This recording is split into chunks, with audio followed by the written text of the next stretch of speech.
Each spring, nearly 200 beautiful pink and white cherry blossom trees bloom in Chicago's Jackson Park. The entire season of bloom time is referred to as hanami, which means flower viewing in Japanese. Dr. Patricia Ward joins us with more. Welcome to the show. Thank you. Okay, so you have a kind of front row view from where you work, right? We do. If you look out the back doors, the south doors of the museum, they're glass, so you can see through to the lagoon and to the park and the glorious trees that are back there. That must be amazing. You're like, I'm gonna just take a lunch break and go outside. But it's busy right now because a lot of people are coming out to see them because it doesn't last long and it doesn't happen every year. Can you talk about the frequency a little bit? Sure. Well, the last couple of years, as I think you know, they were not great years for the blooming of the trees. So everybody is just really thrilled that they're out in full bloom this year. They're in full force now, and as I understand it, the Park District is predicting next weekend is to be the peak. We'll see if the weather holds up and supports that. But they don't bloom every year, and it really is very dependent on weather patterns. And also, they're in dormancy for a while too, right? They are. When it's cold, they stay dormant. The buds stay closed, and that's protective, so it keeps the flowers safe, if you will. Yeah. And then when the conditions are right, not too much rain, it's not too cold, not too much wind, and a stretch of warmth, and some stable weather is really important. Then they open up, and then you can see them in full bloom. And there are different colors. There are white blossoms. There are more pinkish blossoms. And they bloom in sequence, so certain trees will bloom and then other trees will bloom, so it goes on for a little bit of time. And these blooms are not native to Jackson Park. This is something, was it 2013, I believe, that they came to Chicago? That's correct. So there were 120 trees that were planted in 2013, and that was to commemorate the 120th anniversary of the 1893 World's Columbian Exposition, which, as you know, the Museum of Science and Industry is the last remaining building of that White City, which is really, really special. And then in the next handful of years, the Japanese Chamber of Commerce and Industry planted another 50 trees in commemoration of their 50th anniversary.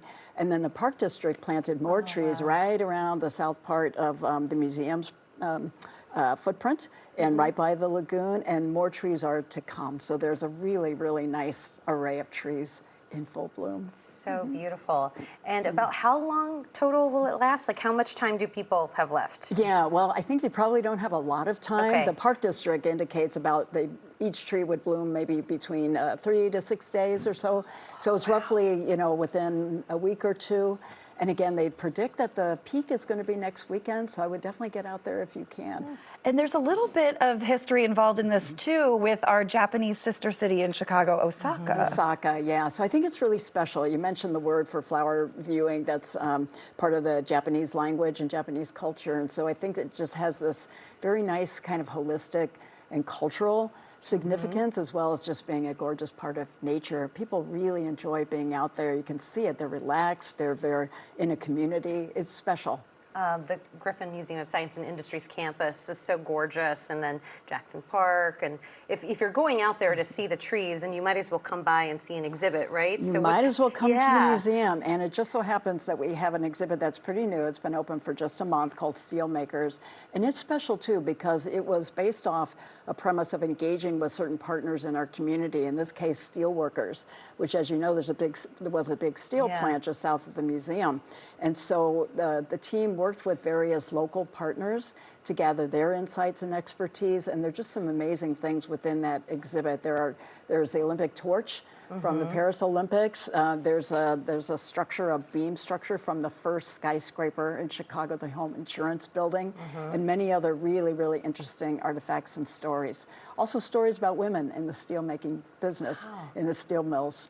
Wonderful. Okay, so we've got steel making. What else do you guys have over there now? We also have Black Creativity Jury Art, which is actually also about to close, so it's important to get out and see that. It's a wonderful display of amazing artwork, and that's going to close on April 27th. So good to get out there now and see both of those things. You can get them just in time this weekend. And the cherry trees. You just want it to last longer. It's like, why do these beautiful trees have to know. go so quickly, but it's, like you said, all about the weather. Yeah, and I think that's what makes it so special, right? That you is get out there and exactly- see it. yes, Well, we're very indeed. envious of your lunch breaks that you get to go out there. Thank you so much for being with us, Dr. Patricia. You can catch the cherry blossoms in Jackson Park between late April and early May, although next weekend is the peak and they're going to go away quickly. So be sure to get out there. For more information, just head to msichicago.org or find them there on the socials you see on your screen. All right, coming up.